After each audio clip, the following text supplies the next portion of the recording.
À 4000 mètres sous la surface, C'est profond. l'épave du vol Air France 447 repose dans l'Atlantique. C'est une grande compagnie aérienne Qu'est-ce que vous faites? et son avion s'est écrasé en 4 minutes 30. Il y a 228 disparus. Quel choc.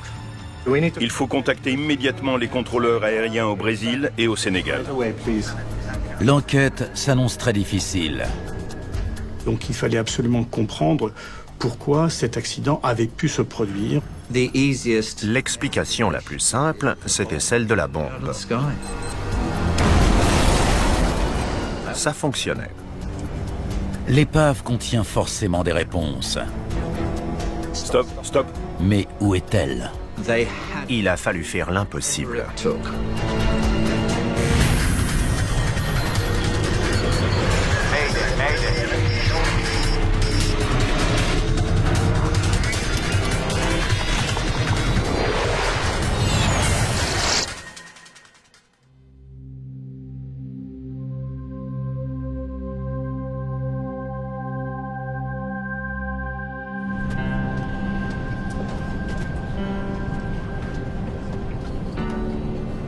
Le vol Air France 447 est au-dessus de l'océan Atlantique. L'Airbus A330 effectue un vol sans escale de 11 heures entre Rio de Janeiro et Paris. Âgé de 58 ans, le commandant Marc Dubois est aux commandes.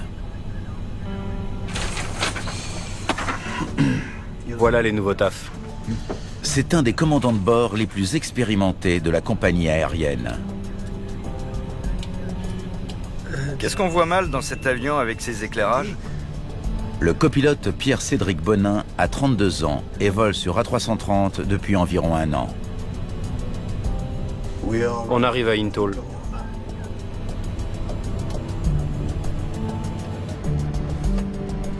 David Robert, 37 ans, est pilote de relève. Il remplacera un de ses collègues pour que l'équipage conserve la pleine possession de ses moyens.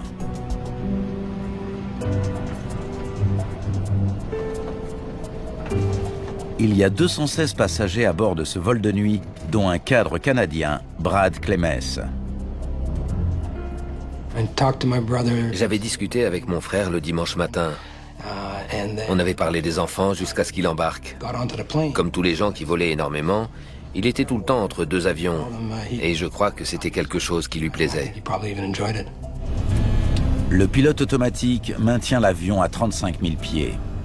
Air France 447. Air France 447, parlez. Le contrôle aérien brésilien se manifeste. 447. Contactez Atlantic Centre. Toutes les 10 minutes, un ordinateur embarqué qui surveille notamment les moteurs et les systèmes hydrauliques adresse au centre de contrôle des opérations d'Air France des messages contenant des renseignements sur la position et l'état général de l'avion.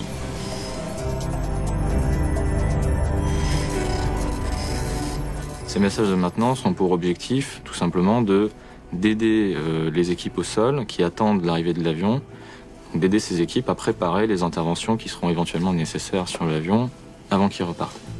Atlantico, Atlantico, Air France 447 appelle Atlantico. 447, Atlantico, parlez. Au bout de 3 heures de vol, l'avion arrive à un point de cheminement au large du Brésil. Air France 447, passons Intol. Maintenez 350. Je confirme.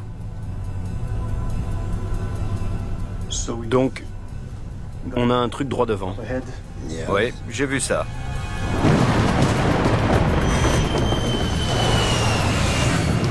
À 1h49, l'A330 sort de l'espace géré par le centre de contrôle aérien brésilien pour entrer dans une zone où les communications ne passent pas.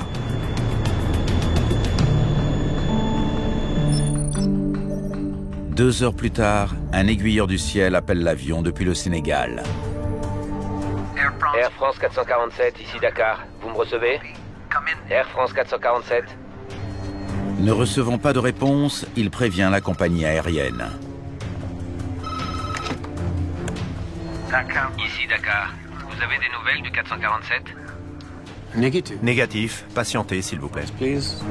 La seule communication se résume aux 24 messages de maintenance transmis automatiquement par l'avion quelques heures plus tôt.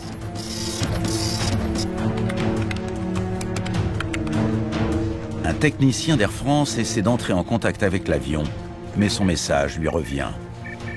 Bon sang. Est-ce un problème de transmission? La radio haute fréquence, surtout de nuit, n'est vraiment pas très fiable. Donc en l'absence de réponse, tout le monde a d'abord espéré que ce n'était qu'un problème de communication. À l'heure où il aurait dû atteindre l'espace aérien français, l'avion reste injoignable. À Roissy, on n'est toujours sans nouvelles après l'heure d'arrivée prévue. À ce moment-là, l'A330 est de toute façon à court de carburant.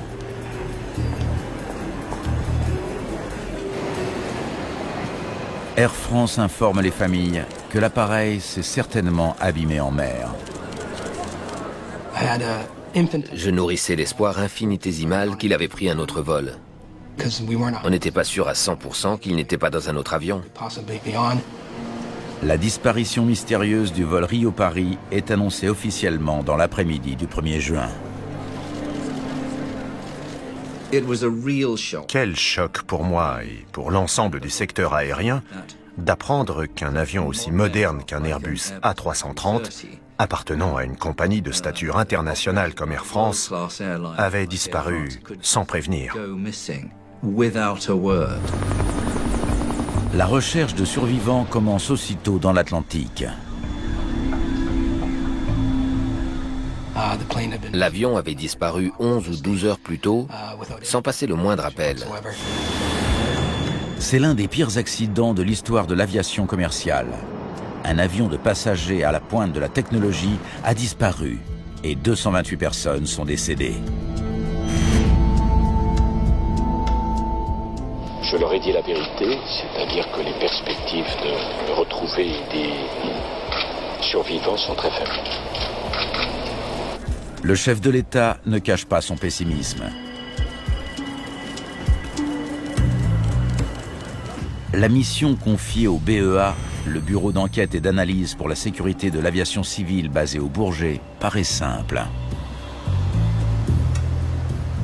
Donc il fallait absolument comprendre pourquoi cet accident avait pu se produire sur cet avion et dans cette compagnie aérienne. Là-bas, merci. Pilote et ingénieur en aéronautique, Alain Bouillard, nommé directeur de l'enquête, a près de 20 ans de métier.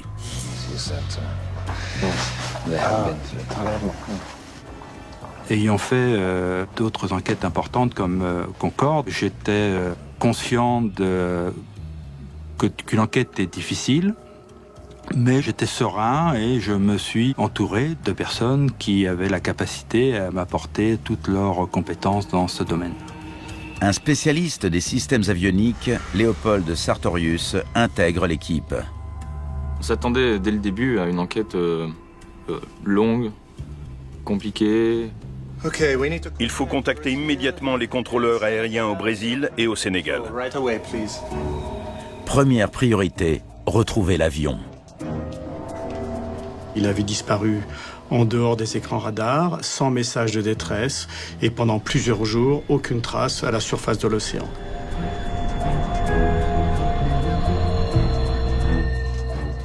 C'est le dernier report de position. Des messages de position envoyés par l'avion toutes les 10 minutes qui nous ont permis de finalement d'être assez sûr de la zone, d'une zone assez large où pouvait se trouver l'avion. Connaissant la vitesse, mais pas la direction prise par l'avion après l'envoi de cet ultime message, les enquêteurs définissent une zone de recherche immense.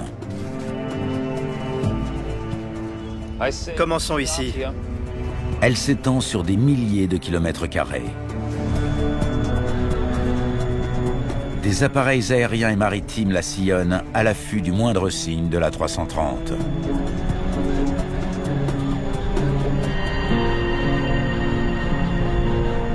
Au bout de 5 jours, un pilote brésilien repère quelques débris à la surface. En revanche, il n'y a aucune trace de survivants. Cette découverte met un terme aux derniers espoirs des familles. tous ceux qui se trouvaient à bord ont malheureusement péri. Le monde s'est écroulé. C'était absolument atroce.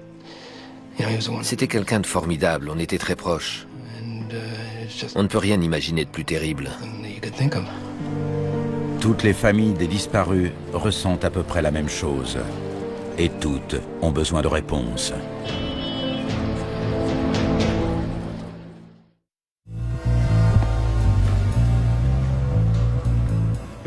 Qu'est-ce qui peut faire tomber un Airbus depuis 35 000 pieds? Rien. La perte d'un avion en croisière est toujours quelque chose d'extrêmement rare et nous sommes plus habitués à traiter des événements qui ont lieu lors de décollage ou lors d'atterrissage. Donc cet événement appelait beaucoup de questions. L'une d'elles est particulièrement troublante. L'avion a-t-il été victime d'un attentat?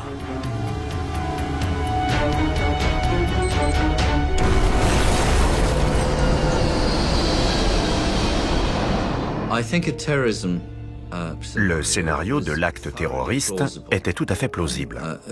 Tout simplement parce qu'il s'agissait d'un avion très moderne qui présentait un bilan de sécurité de très bonne qualité. Donc, l'explication la plus simple, c'était celle de la bombe. Ça fonctionnait. Les courants océaniques ont dispersé les débris flottants sur plus de 500 km².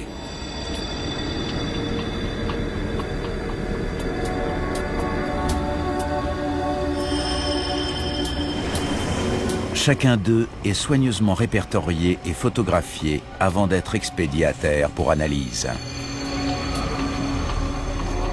Mais c'est l'épave qui gît au fond de l'océan qu'il faut impérativement trouver, car elle contient les précieuses boîtes noires. Si nous ne retrouvons pas les enregistreurs de vol, nous ne comprendrons jamais ce qui s'est passé. Elle mémorise des éléments importants. Air France 447. Air France 447, parlez. Parmi eux figurent notamment les conversations et les actions des pilotes. Les enregistreurs de vol sont munis d'une balise acoustique subaquatique permettant de les localiser. Mais il faut faire vite, car leurs batteries n'ont qu'une autonomie de 30 jours.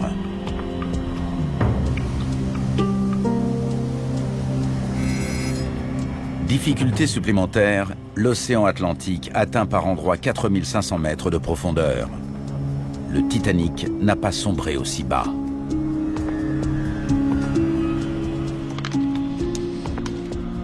Les techniciens sont à l'écoute. Il faut être juste au-dessus. Le bateau passe au peigne fin un périmètre de 17 000 km².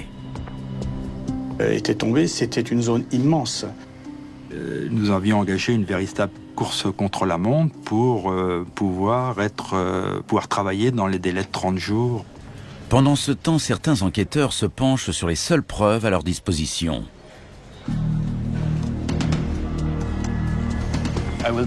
Voici les messages qu'on a reçus.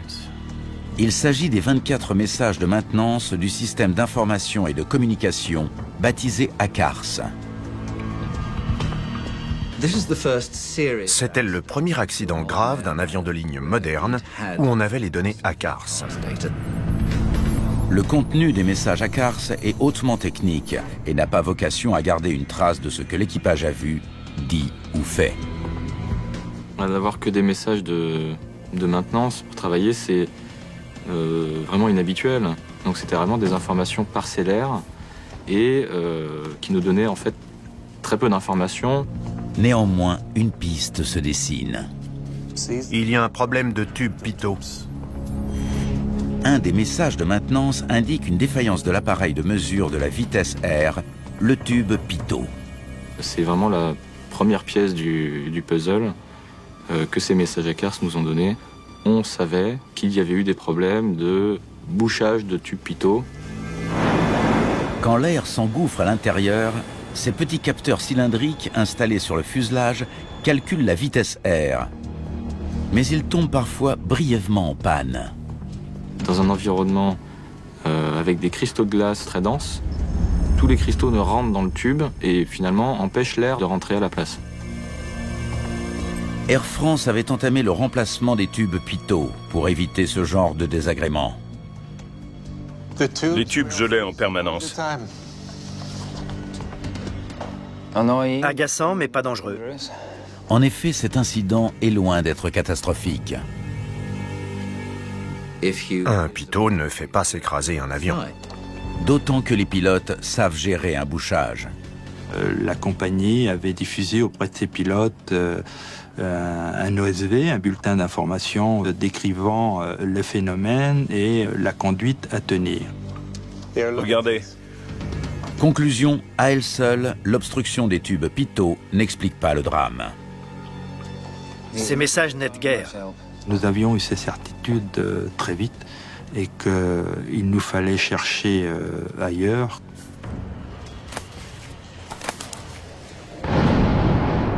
Alain Bouillard se demande si le mauvais temps a joué un rôle. De très fortes turbulences peuvent endommager, voire être à l'origine de la perte d'un avion par la rupture d'une aile ou la défaillance de système. L'A330 a-t-il rencontré des conditions météorologiques qui l'ont fait tomber? La turbulence était un élément dans lequel on pouvait trouver l'origine de l'accident. Altitude, 33 000 pieds. Poussée maximale. Même aussi haut, les pilotes n'ont peut-être pas réussi à sortir d'un décrochage provoqué par un orage assez violent pour disloquer l'Airbus. Sur un avion, le danger principal de la turbulence, c'est une rupture structurelle, c'est-à-dire de perdre un morceau de gouverne ou perdre une aile, on va dire, à l'extrême. Et ça conduit forcément à la perte de l'avion. Il me faut d'autres données météo. Les rapports de pilotes, les photos satellites, tout. L'avion a disparu dans une région où les alizés des deux hémisphères se rencontrent, donnant lieu à de violents orages. Il était dans la zone de convergence intertropicale avec souvent de très fortes turbulences.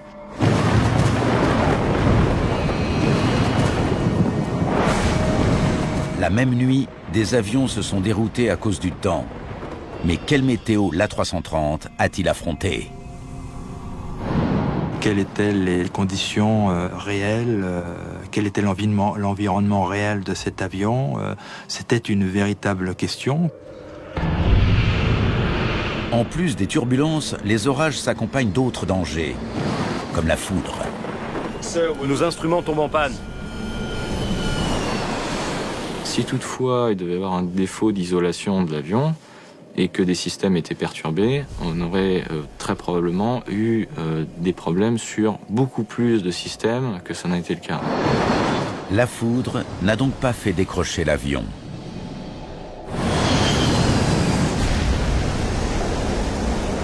Les seules preuves sont les rares débris repêchés en surface, dont des gilets de sauvetage inutilisés qui indiquent que les passagers n'ont pas eu le temps de les enfiler.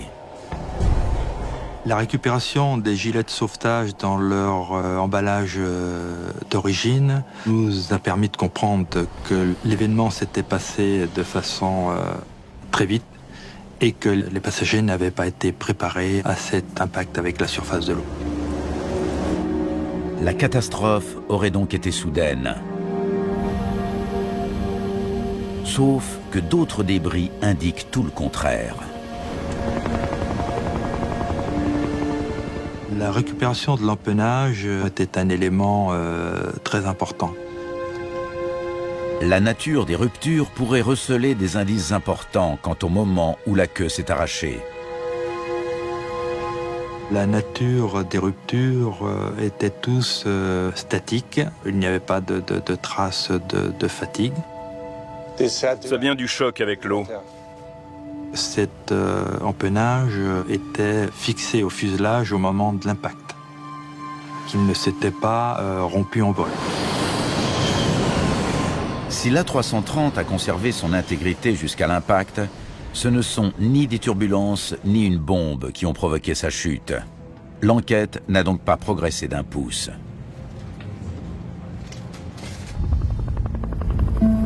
Trois semaines se sont écoulées depuis la disparition du vol Air France 447 au-dessus de l'Atlantique. D'ici quelques jours, les balises acoustiques n'auront plus de batterie.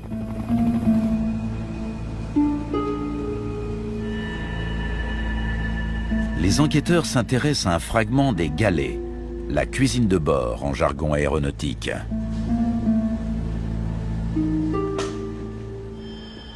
On dirait que la pression a été verticale. L'avion a donc percuté l'océan à l'horizontale et à grande vitesse. L'examen des galets confirmait la force de l'impact vertical lors de son contact avec la surface de l'eau. Tout ce qui était dans l'avion a été complètement aplati. L'avion n'avait pas piqué le nez en premier dans l'océan. Il avait presque certainement fait un plat. Comment une chose pareille pouvait-elle arriver à un avion de ligne moderne? Personne n'en avait aucune idée.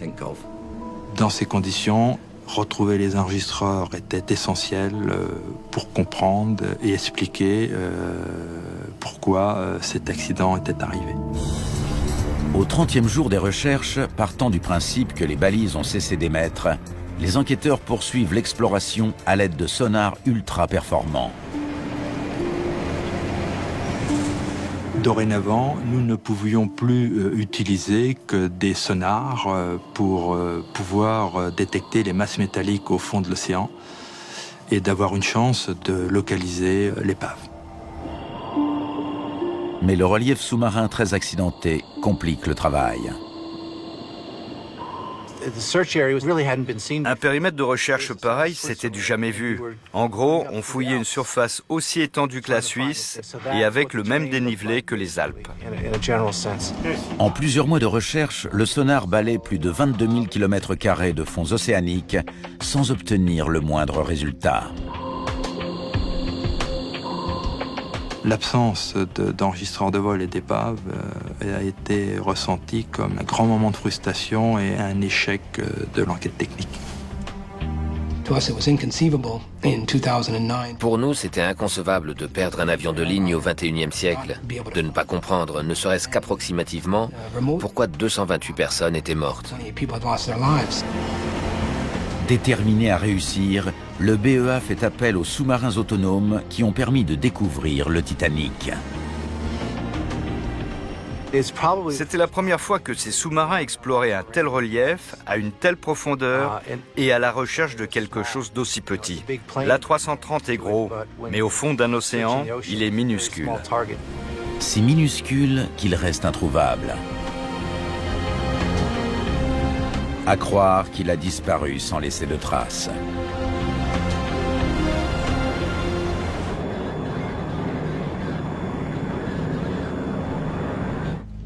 « 18 mois après le drame, il ne reste quasiment aucune chance de trouver l'épave de l'Airbus A330. À la fin 2010, nous avions déjà dépensé 22 millions d'euros pour les recherches sous-marines. Poursuivre les recherches coûterait une fortune pour un résultat sans garantie. Nous n'étions pas sûrs de retrouver l'épave, nous n'étions pas sûrs de retrouver les enregistreurs, et nous n'étions pas sûrs, ayant retrouvé les enregistreurs, de pouvoir le lire. Il n'est pas prévu qu'une boîte noire puisse séjourner pendant 2 ans dans l'eau aussi profondément et continuer à fonctionner. Les boîtes noires ont peut-être déjà été écrasées par la pression phénoménale de l'eau. Par moins 4000 mètres, elle dépasse les 400 bars. La bataille est peut-être d'ores et déjà perdue.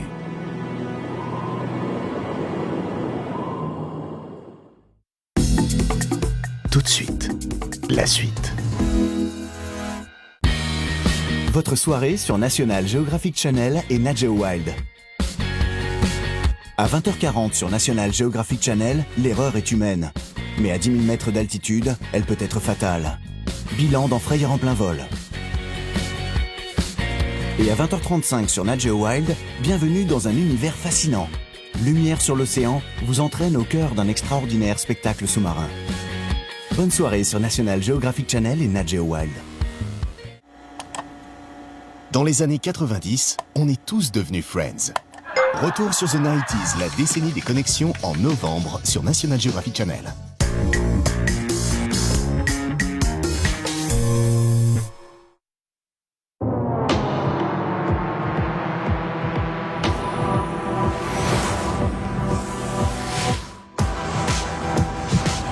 Un battement. Une pulsation. Une connexion. Vivez une nouvelle expérience.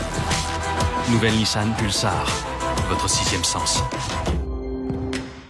À partir de 249 € par mois, sans apport, sans condition. Suivez votre 6e sens.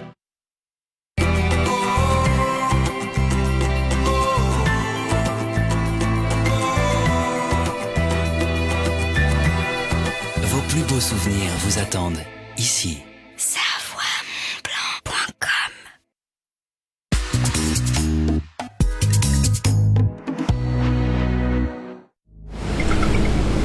Près de 2 ans après le crash du vol Rio-Paris, sans l'épave ni les boîtes noires, les enquêteurs n'ont guère avancé, mais ils refusent de baisser les bras. On continue. Je sais qu'on peut trouver les enregistreurs. Le travail du BEA était de découvrir ce qui était arrivé. Donc ils voulaient mettre la main sur les boîtes noires. Mais imaginez ce que cela représentait pour Airbus de ne pas connaître l'origine de cet accident, de ne pouvoir envisager que des théories. Les familles des victimes attendent aussi des réponses. C'était très important que le BEA trouve les boîtes noires. Donc on était déterminés à faire pression sur les autorités pour qu'elles poursuivent leur travail.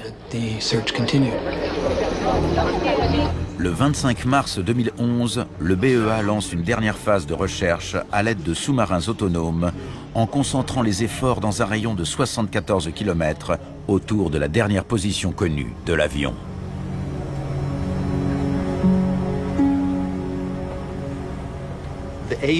Ce sous-marin est indépendant du navire.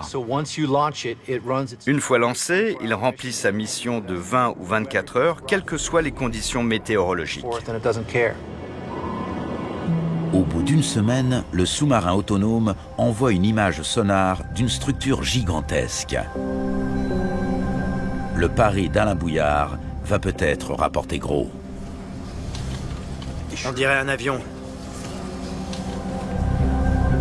Aussitôt, l'équipe envoie un deuxième sous-marin prendre des photographies numériques en haute résolution.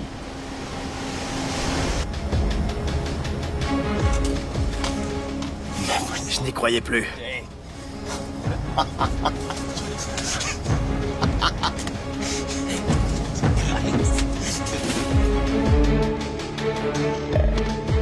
Alain Bouillard reçoit les images à son bureau du Bourget.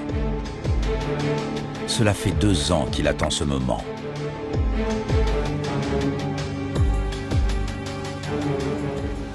Incroyable. Dieu soit loué. Le moment de l'envoi des photos était quelque chose qui était attendu depuis 2 ans et quelque chose qui procure des émotions indescriptibles, très fortes. Le 3 avril 2011, les efforts de recherche sont enfin couronnés de succès. L'épave repose à 12 km au nord-est de la dernière position connue de l'avion, par 3900 mètres de profondeur. D'avoir déjà localisé cette épave était quelque chose d'exceptionnel et de très fort dans la vie d'un enquêteur. Cette découverte marque le début d'une nouvelle phase de recherche. Un technicien guide le submersible dans les ténèbres pour retrouver les 2 boîtes noires.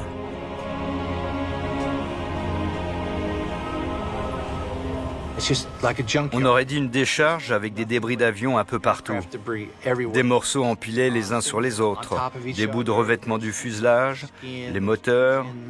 Il y en avait de tous les côtés. Mais les jours passent et les enregistreurs restent introuvables. De toute façon, après 2 ans d'immersion, il y a toutes les chances qu'ils soient inexploitables. On ignorait si les enregistreurs étaient encore en état de marche. Enfin, un jour... Stop, stop. Zoomez.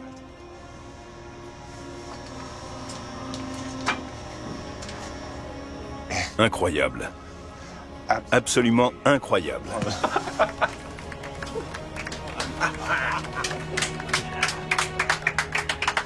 Tout ça, ce sont des moments qu'il est difficile de décrire, mais des moments qu'on ne peut pas oublier dans notre carrière.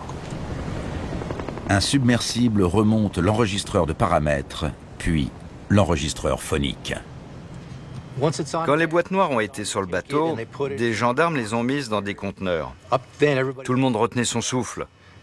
On les avait, et c'était une sensation incroyable.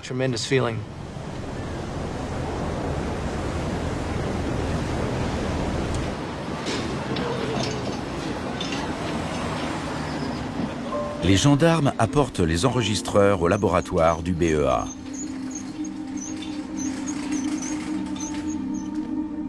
Après d'innombrables heures de recherche et de spéculation, les enquêteurs vont-ils enfin découvrir ce qui s'est passé à bord de l'A330 d'Air France? Toutes les réponses se trouvent peut-être dans ces conteneurs étanches. Le souci majeur, c'était de faire la fausse manœuvre qui aurait entraîné la perte des informations. Si cette fausse manœuvre a lieu, les 2 ans de recherche qui ont coûté près de 32 millions d'euros seront réduits à néant. L'examen commence par le CVR, l'enregistreur phonique. Il faut soigneusement ouvrir son boîtier protégé pour récupérer la carte mémoire. Le cas le pire aurait été que certaines mémoires aient elles-mêmes été cassées. Les composants physiquement ont été cassés. Ça se présente mal. C'est cassé. L'émetteur paraît abîmé. On s'est vite aperçu qu'il y avait des petits composants qui étaient cassés. Et donc on n'était pas sûr que tout était en état de marche. Si les techniciens n'arrivent pas à réparer, on ne saura peut-être jamais ce qui s'est passé dans le poste de pilotage, ni qui était aux commandes. C'est la carte mémoire de l'autre. L'autre examen s'annonce plus prometteur. Super. Elle est indemne. Je crois qu'on s'est tous regardés en disant mais c'est incroyable. Incroyable. Qu'il soit dans cet état-là, c'est incroyable. La carte avec les mémoires était en excellent état et on a pu lire les données très rapidement. Pendant que les techniciens réparent la carte du CVR, Léopold Sartorius dépouille les données de l'autre boîte noire. Vol normal en croisière à 35 000 pieds. Les paramètres indiquent une obstruction des tubes pitot. Les tubes pitot gèlent à ce moment-là.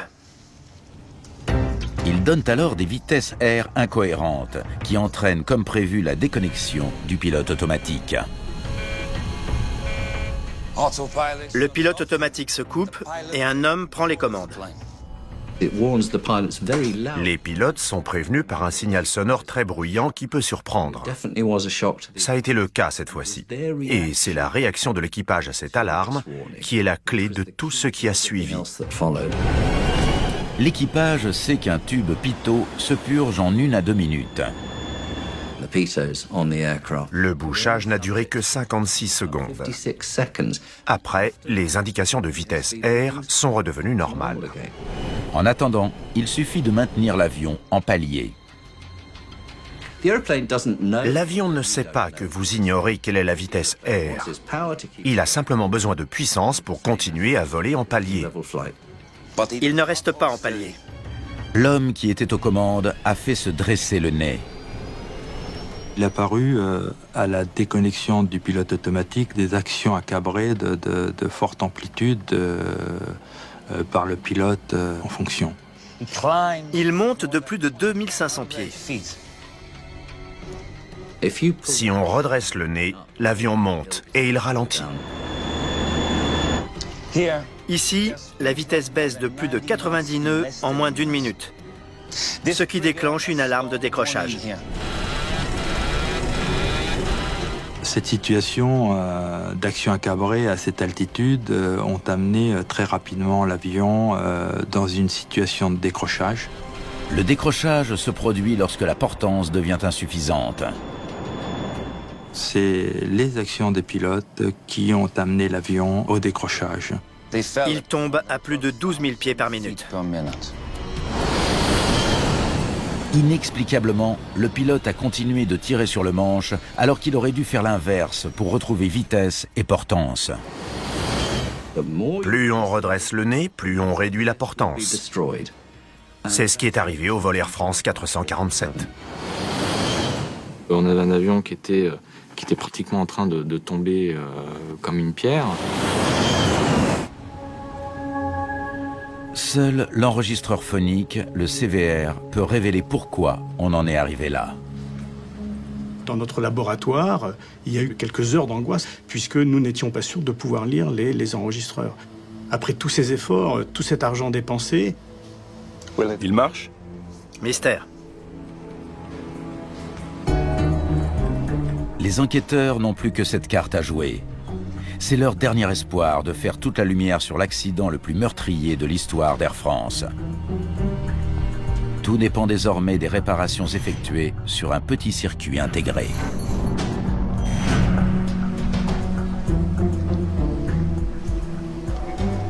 C'est l'heure de vérité. Air France 447. Air France 447, parlez. Air France 447, contactez Atlantic Centre. Atlantico. 40 minutes avant l'accident, le commandant Dubois est aux commandes. Air France 447, Atlantico, parlez. Air France 447, position Intol. Le CVR nous a permis de comprendre qui pilotait l'avion, qui surveillait les paramètres. Maintenez 350. Je confirme. Le copilote Pierre-Cédric Bonin est place droite. Donc, on a un truc droit devant. Ouais, j'ai vu ça.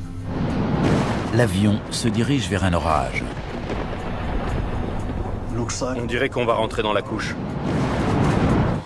Normalement, un équipage essaie de passer par-dessus un orage. Mais à ce stade du vol, ce n'est pas envisageable. Ça aurait été bien de monter là.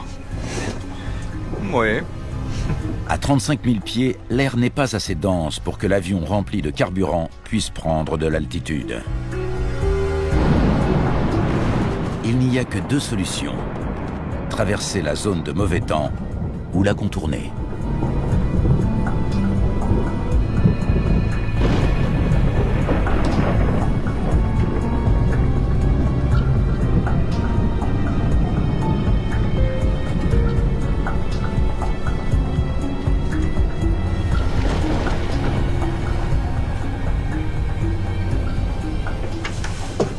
T'as dormi? Pas moyen. Bon, allez, je me casse.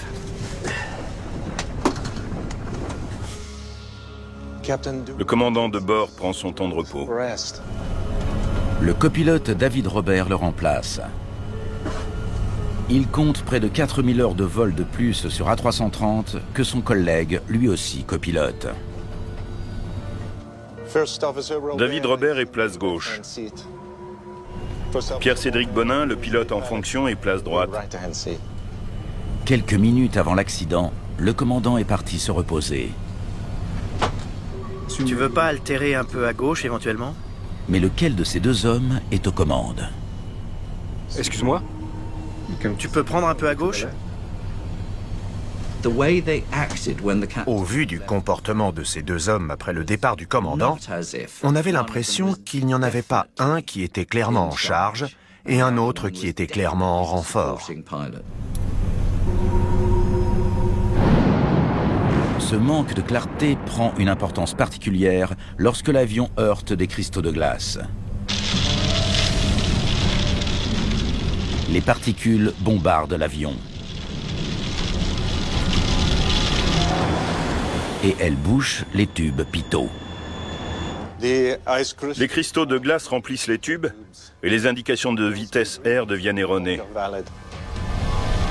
Les pilotes ne savent plus à quelle vitesse ils volent. Le pilote automatique se déconnecte. J'ai les commandes. C'est quoi? L'alarme de décrochage se déclenche quand Pierre-Cédric Bonin redresse le nez de la 330. C'est à ce moment-là que les enquêteurs découvrent qui était aux commandes. Il tire le manche et provoque le décrochage. Étonnamment, personne ne comprend pourquoi l'alarme s'est déclenchée. David Robert ne comprend pas ce qui se passe. En voyant l'avion prendre de l'altitude et la vitesse air diminuer, il demande quelle est la vitesse air. On a perdu les vitesses. Il faudrait baisser le nez pour accélérer. Mais Pierre-Cédric Bonin, inexplicablement, continue de tirer sur le manche. Ok. Je redescends. Selon les 3, tu montes. Alors redescends. Les pilotes ont du mal à reprendre le contrôle de l'Airbus. Ils semblent paralysés par la confusion. Ils font tout de travers, alors que la solution paraît évidente.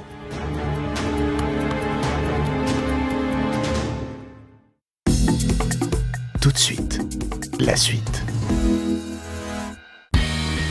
Votre soirée sur National Geographic Channel et Nat Geo Wild.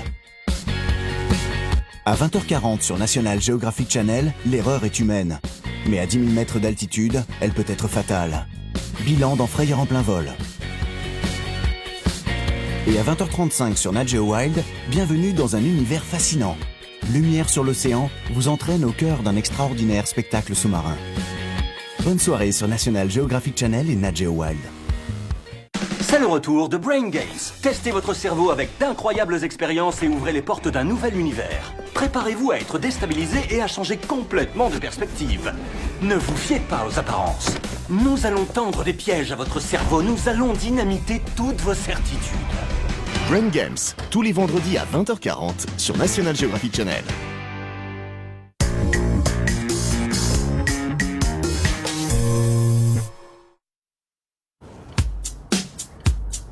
Nissan vous présente la Nissan Note. Elle surveille les angles morts. Elle détecte les objets en mouvement. Elle vous alerte en cas de franchissement de ligne. Nissan Note avec système d'alerte anti-collision. Un bouclier de protection pour une conduite plus sûre. En ce moment, la Nissan Note est à partir de 9 990 € sans condition. How do you say coffee in Italian? Beauty. Passion.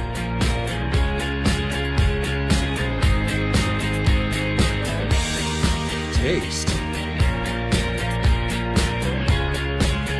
Joy of life. Illy. Live happily.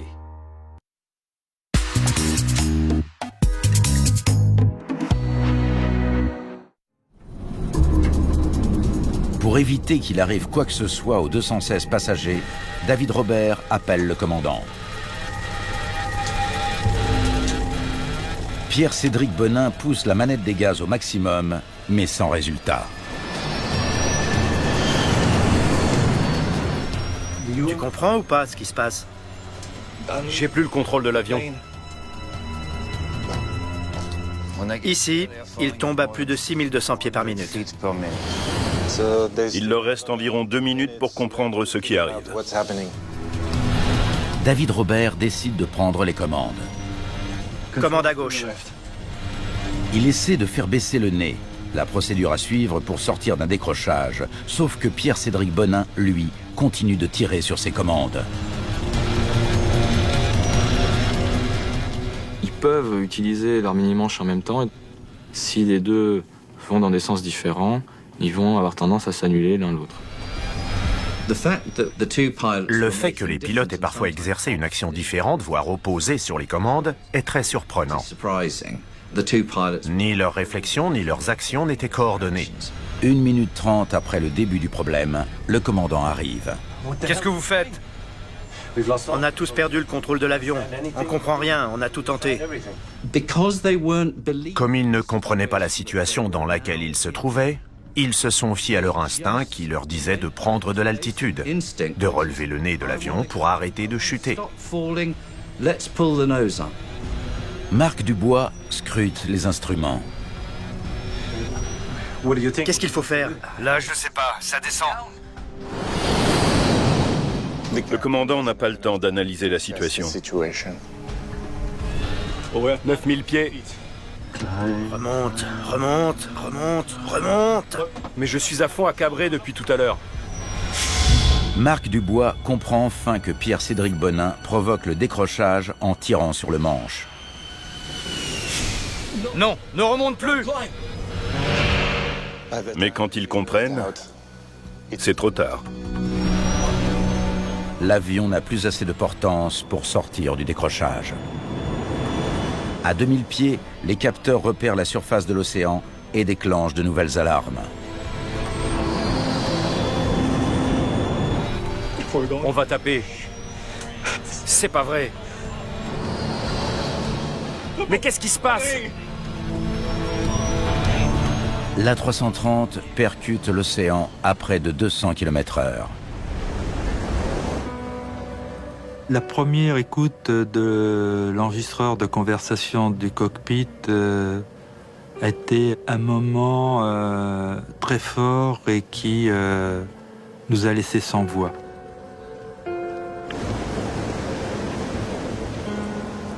Qu'Alain Bouillard, il était tout pâle parce que à ce moment-là, il avait compris dans quel état de détresse s'était trouvé l'équipage pendant les dernières minutes du vol.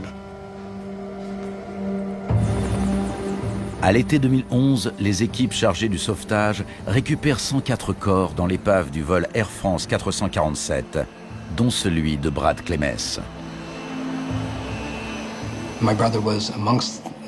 Le corps de mon frère a été remonté.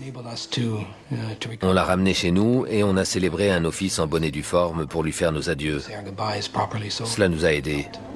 Plus de 3 ans après le drame, Alain Bouillard annonce que l'accident n'est pas imputable au gel des tubes Pitot, mais à l'incapacité de l'équipage d'identifier un problème et d'y remédier. C'est pas vrai. Mais qu'est-ce qui se passe? On se disait que ces avions étaient tellement sophistiqués qu'ils pouvaient quasiment voler tout seuls. Et que les équipages n'apprenaient même plus à prendre les commandes en manuel à haute altitude. Comme on pensait qu'ils resteraient toujours sur pilote automatique, cela semblait inutile.